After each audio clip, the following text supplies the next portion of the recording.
Bonjour à tous et bienvenue pour cette nouvelle interview, je suis ravi de vous retrouver. Aujourd'hui je reçois une grande championne d'athlétisme française. Elle a ébloui les Français au championnat d'Europe d'athlétisme en 2014 en remportant la médaille d'or à l'heptathlon. Pour cette interview, j'ai l'honneur de recevoir Antoinette Nanadjimou. Bonjour Antoinette. Bonjour. Merci d'avoir accepté mon invitation, c'est un honneur pour moi de vous interviewer. Merci à toi. Alors, on va revenir ensemble sur votre parcours. Vous êtes né le 2 août 1985 à Douala, au Cameroun. Vous avez été 2 fois championne d'Europe en salle et 2 fois championne d'Europe en plein air en 2012 et donc en 2014. Alors, on va parler de votre vie, de votre carrière. J'ai une première question. Pourquoi avoir choisi l'athlétisme et particulièrement l'heptathlon? En gros, à vrai dire, j'ai pas vraiment choisi l'athlétisme parce que c'est pas un sport que j'ai voulu faire. Ouais. Parce qu'avant, je faisais beaucoup de sports collectifs, comme le football, le basket, le handball, mais jamais l'athlétisme. Ah oui? C'est venu comme ça par hasard. Jamais dans votre enfance, vous n'avez jamais... C'est le seul truc que j'aimais pas faire, courir. Ah. Alors comment vous êtes tombé dedans? En fait, c'est à l'école, au collège, où je me suis inscrite à l'UNSS. Ouais. Et comme je faisais tous les sports, l'athlétisme je voulais pas faire. On m'a dit t'es obligé quand même de goûter aussi un peu à l'athlétisme, tu vas faire que ce que tu aimes. Donc j'ai goûté à l'athlétisme et la prof elle a vu que j'avais des capacités. Et c'est de là qu'elle m'a dit il faudrait que tu t'inscris dans un club, comme ça tu pourras faire de l'athlétisme parce que je trouve que t'es pas mal. Donc à l'école vous battiez les garçons, c'est ça? Voilà. Vous étiez plus fort, vous couriez plus vite que... Je courais plus vite que les garçons de ma classe, oui. Et alors ils réagissaient comment? En fait ça les énerve un petit peu de voir une fille qui les bat en fait. Ils étaient tout le temps énervés, non on court pas contre elle, elle est trop forte. Alors l'heptathlon c'est 7 disciplines. Alors le poids, le javelot, le 800 mètres, le 100 mètres haie, le saut en hauteur, le 200 mètres, le saut en longueur. Alors est-ce qu'il y a une discipline que vous préférez? C'est ça, mais tu as dit tout à l'envers. Il faut donner dans l'ordre. Ah, alors c'est quoi dans l'ordre? En fait dans l'ordre c'est le 100 mètres haie, oui. La hauteur, Oui. lancer de poids, Oui. 200 mètres, longueur, javelot 800 mètres. Donc ça c'est pendant une compétition, Jeux Ça, Olympiques, voilà, ça se passe en championnat du 2 monde. jours et voilà, c'est ça. Et alors est-ce qu'il y en a une que vous préférez? En fait, si j'ai pris l'heptathlon, c'est que j'aime tout. Ouais. Mais on a toujours des préférences, comme les haies par exemple. Ouais. J'aime bien les haies, j'aime bien le javelot.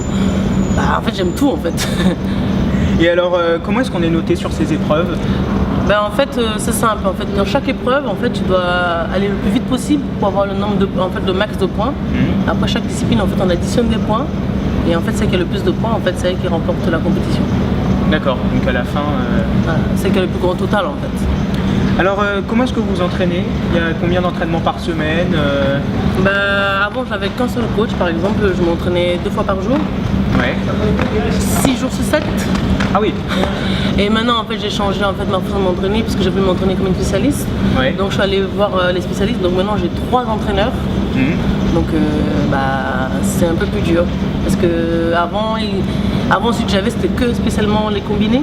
Ouais. Et moi, ce que j'ai, c'est des spécialistes. C'est plus Donc, chacun compliqué, spécialiste en fait. dans une... Voilà, et donc, c'est souvent compliqué en fait, de pouvoir gérer une heptathlète parce qu'ils vont nous entraîner comme des spécialistes. Donc, c'est-à-dire qu'on va passer plus de temps sur les épreuves alors que normalement, nous, on ne doit pas le faire en fait. On doit aller qu'à l'essentiel en fait, de chaque épreuve. Voilà.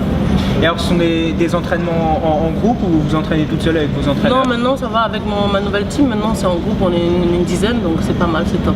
Et vous avez bien le temps de vous occuper de chaque...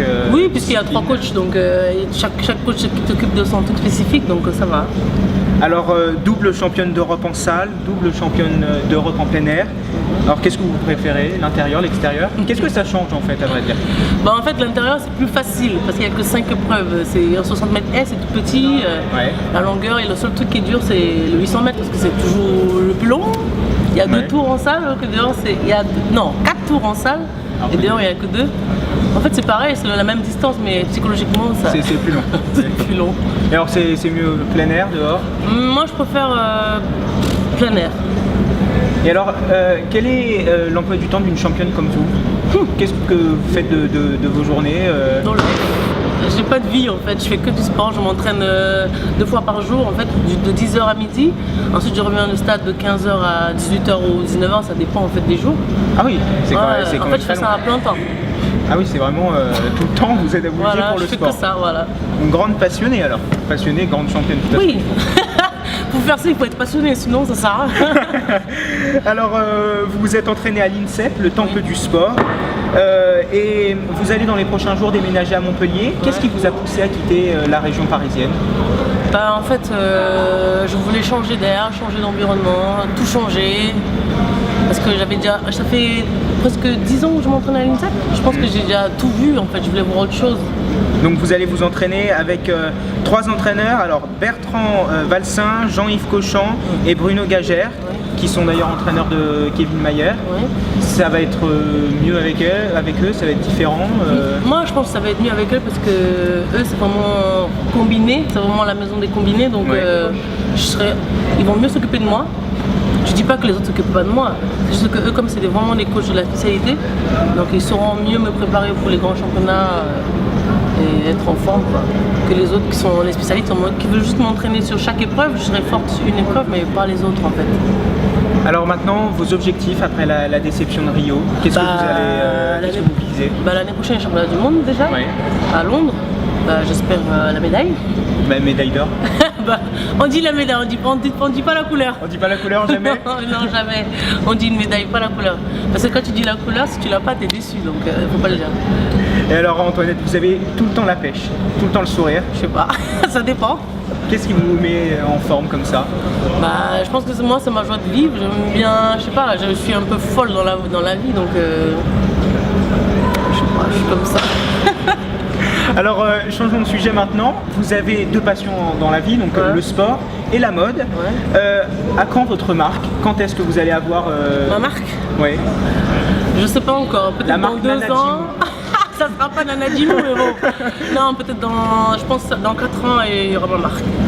Et alors ce sera pour hommes, femmes, tout le monde D'abord pour femmes, parce que à l'école j'ai pas appris à faire des vêtements pour hommes.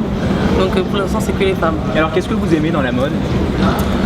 Moi j'aime tout dans la mode, hein. J'aime dans le sens large. Hein. Oui. Ok. Moi j'aime tout, j'aime oh là là. On parle sport, on parle mode. On parle de tout. Hein, oui, c'est ça. En fait, moi j'aime les fringues, les vêtements, les bons parfums, les bonnes voitures, même la maison, j'aime bien. En fait, j'aime tout. Et alors, est-ce que vous créez vous-même vos vêtements ou oui, en ce moment je fais ça. En fait, comme après les Jeux, j'ai eu 2 mois, en fait, j'ai commencé à me faire des petites robes, des petites jupes sympas maintenant que je vais mettre quand on m'invite quelque part. Je vais porter ma propre collection que de porter les vêtements des gens maintenant. C'est bien. Ouais, moi je trouve ça top. Comme ça, je commence à me faire connaître un tout petit peu. Bah oui. Bon, on vous connaît déjà. Hein. Mais que dans le milieu du sport, pas le milieu de la mode. Eh bien écoutez, bon courage Antoinette. Bon courage pour votre nouvelle vie à Montpellier. Bon courage pour tout ce que vous allez entreprendre.